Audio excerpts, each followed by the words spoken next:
O que são esses transtornos do ponto de vista plástico do cérebro?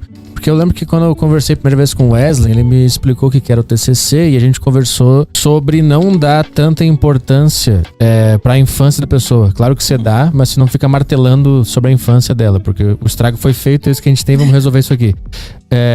Esses transtornos são o quê? São configurações cerebrais que foram montadas ao longo da vida e agora tá todo mundo pifado. E a gente reconfigura, ou é alguma coisa plástica no cérebro mesmo, ou é o acaso que acontece? Não, cada transtorno, na verdade, vão ter mecanismos, né, que trazem algum tipo de alteração, de impacto neurofisiológico, que nós chamamos também, né?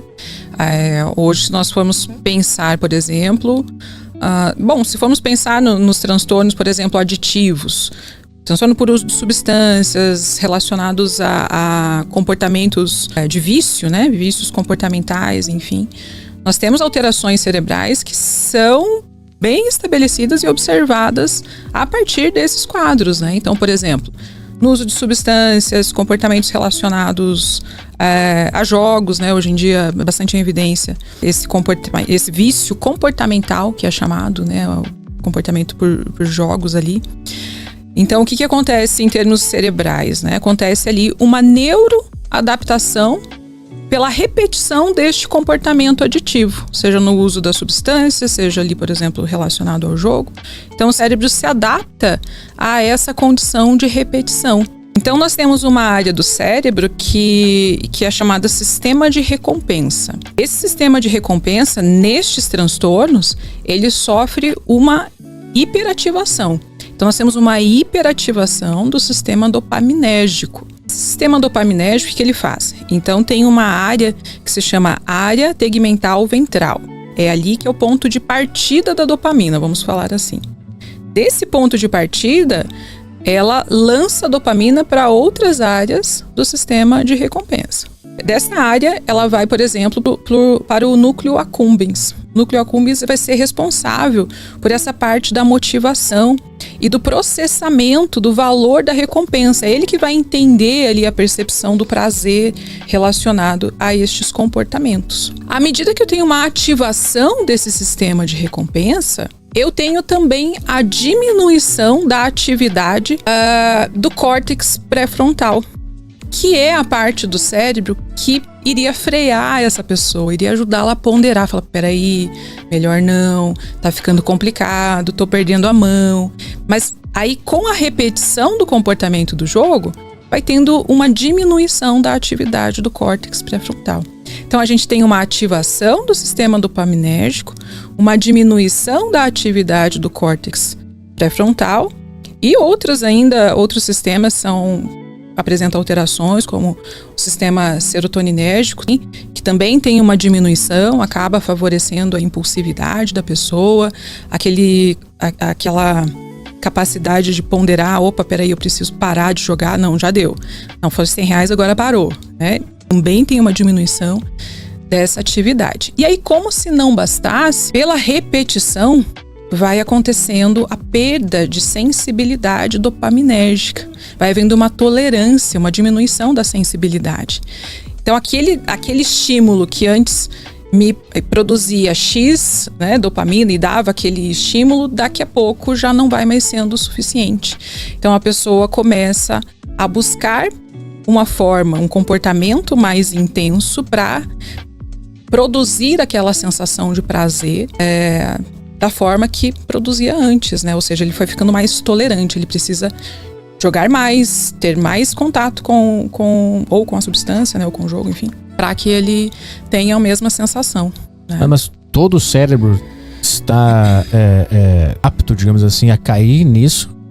Ou a infância da pessoa configurou o cérebro dela para ela cair com mais facilidade, por exemplo? O que a gente entende é que algumas pessoas podem ser mais vulneráveis do que outras, né? Mas não tem ninguém assim ultra vacinado, né? Não, posso jogar e certeza que nunca. Algumas pessoas são mais vulneráveis ou não. Então, por exemplo, pessoas que têm um perfil mais impulsivo, uma impulsividade mais marcante ao longo da vida, elas tendem a serem mais vulneráveis a esse tipo de comportamento, por exemplo, né? Então, Depende também, por exemplo, das crenças, dos pensamentos dela ao longo da vida em relação a isso. Puxa, se eu tenho história familiar história familiar relacionada a jogo ou não. Então tem alguns fatores de risco que podem tornar a pessoa mais vulnerável a, de fato, desenvolver um transtorno aditivo, né? Seja por jogo ou não. E por que você acha que no Brasil a gente está vivendo números alarmantes e gigantescos em relação a esse vício específico? Olha, tem sido assustador, né, o crescimento do envolvimento dos brasileiros em relação a esses chamados jogos de azar, né? Eu acredito que são vários fatores, né? Primeiro porque todo o mecanismo da plataforma, ele considera o funcionamento psicológico, ele foi feito para justamente fisgar, né, o ser humano nessas vulnerabilidades. Então eu posso falar sobre esses componentes. Mas antes, falando um pouquinho mais do contexto do Brasil, dá para pensar, por exemplo, na condição socioeconômica do nosso país, né? Então uma privação, uma restrição financeira que possa levar as pessoas a buscar uma saída prática, rápida, que está ali acessível, todo mundo tem na mão, então é uma chance de se dar bem, de ganhar alguma coisa. Temos culturalmente, né, o jeitinho brasileiro, talvez, de querer tirar vantagem. Eu vou descobrir quais são os segredos aqui da plataforma, eu vou me dar bem, eu vou driblar aqui, vou encontrar os hacks e vou me dar bem. Talvez um aspecto cultural também. Então, aí a partir disso, a plataforma também é totalmente estruturada para manter as pessoas jogando. Então, por exemplo, ali na estrutura da plataforma nós temos as cores, os sons, esteticamente é tudo muito atrativo para que a pessoa se envolva rapidamente, brilhe os olhos diante da possibilidade do ganho. E aí começa o mecanismo, né? De não dá certo, não ganhei, ganhei. Esse mecanismo de não dá certo, deu certo. Não deu certo, não deu certo, deu certo, deu certo.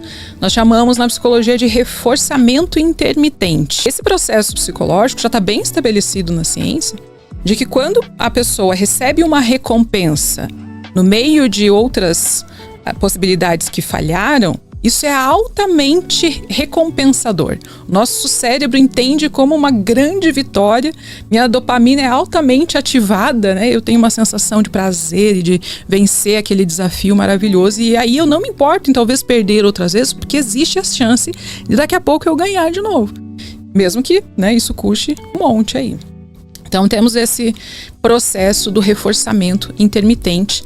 E a plataforma é toda feita nesse sentido, né? De você não ganhar, de vez em quando ele ou alguém ganha, então ele sabe também. Então a possibilidade do ganho é altamente estimulante. E quanto mais você perder, mais saboroso vai ser quando você ganhar. Quando ganhar, né? Por quê? Porque ele sabe que em algum momento vai ganhar. Né? Isso é estabelecido. Além do reforçamento intermitente, nós temos alguns vieses cognitivos, vieses de pensamento, ou seja, um jeito de pensar que também a plataforma é um prato cheio para isso. Então, por exemplo, tem o viés cognitivo da ilusão de controle, ou seja, olha, eu fui tentando e quando eu consegui, foi porque eu apertei no botão, segurei 2 segundos e soltei. Foi isso. Então ele desenvolve a crença de que ele encontrou algum mecanismo para controlar a plataforma. Aí ele sempre vai fazer aquele esqueminha de apertar, esperar 2 segundos, porque ele tem a ilusão do controle. E aí ele vai tentando, né? Isso o mantém preso ali. Outro viés é a dos comportamentos supersticiosos, né? Que aí você começa a estabelecer alguns comportamentos que não tem nenhuma relação real com aquilo. Então, por exemplo, assim, no dia que eu ganhei, eu tava com essa camiseta aqui, ó. Aí, quando eu vou jogar, é essa aqui que eu vou colocar, né? É aqui nessa poltrona que eu vou sentar. E aí eu começo a associar alguns comportamentos aleatórios ao comportamento do jogo. E isso acaba sendo um reforçador, porque aí eu já tenho um ritual ali também para jogar, tá? E isso aumenta a esperança da pessoa. O resultado desses viés é justamente esse. Aumenta a esperança. Por quê? Porque eu sei qual é o segredo. Eu sei como é que faz para dar certo, né? Outro viés cognitivo é o da possibilidade do ganho. Quase ganhei. Nossa, foi por pouco. Tinha que acertar 3, acertei 2. Não, agora vai. No próximo vai. Eu vou tentar de novo. Por quê? E isso, falando em termos neurofisiológicos, é altamente estimulante ali. A dopamina é altamente estimulada com a possibilidade do quase ganho. Se eu jogasse e ganhasse 1 centavo toda vez, se os apostadores, não, toda vez você ganha 1 centavo. Na quinta vez você fala, 1 centavo? Cara, mas você tá ganhando toda vez. Tá, mas é 1 centavo. Dane-se, né? Não quero 1 centavo.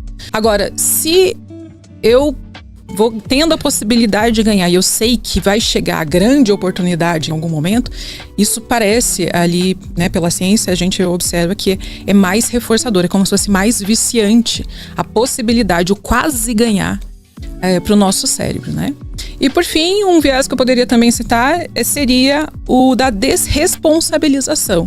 Então, quando eu não ganho, ao invés de ter uma crítica voltada para a realidade de essa plataforma foi feita para eu perder, eles só estão tomando meu dinheiro, isso aí, né? Nossa, tô perdendo a mão disso aqui, tá ficando complicado. Então, eu perco a crítica e começo a atribuir a terceiros a responsabilidade.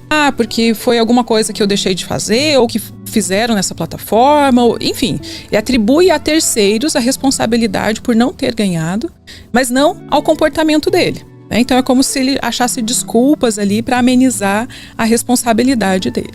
E, por fim, eu citaria, além do reforçamento intermitente destes vieses cognitivos, também o que nós chamamos na psicologia de modelação. É um processo psicológico que fala que nós somos capazes de aprender pela observação do comportamento do outro.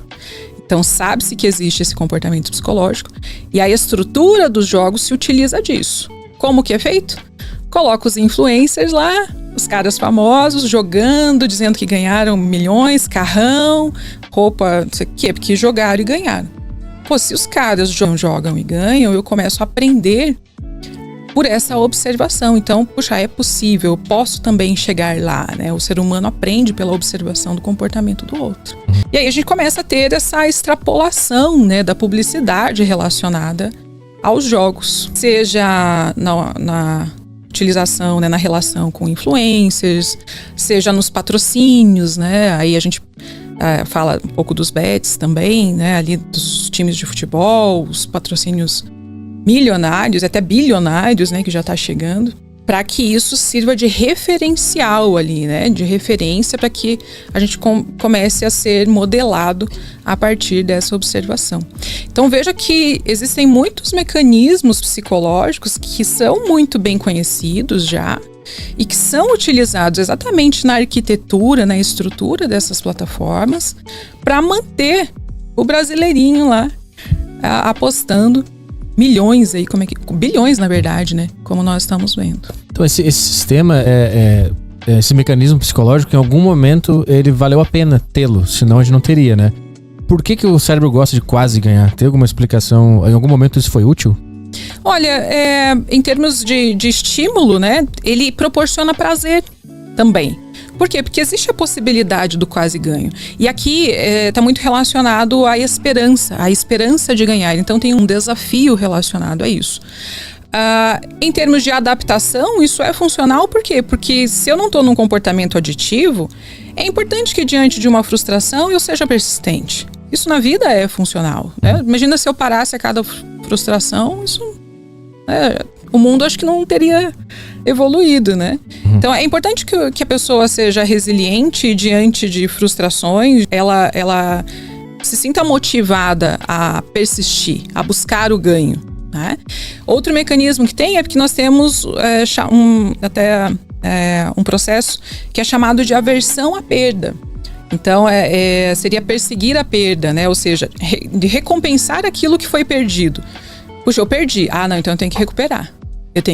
Não, agora eu vou jogar para recuperar aquilo que foi perdido. Isso, em termos de adaptação, também é importante. Você reparar possíveis danos, né? Então, funcionalmente, isso também pode trazer benefícios para as relações, para a sua construção. Claro que no contexto de jogo, isso acaba se tornando um problema, né? Então, são processos psicológicos que, no contexto adequado, buscando resultados construtivos, eles são altamente funcionais. Não tem nada de errado com eles, assim, puramente pelos processos psicológicos, né? Sim. Mas a gente precisa entender o ambiente, o contexto, a influência que esses processos vão exercer no ambiente e em mim, né?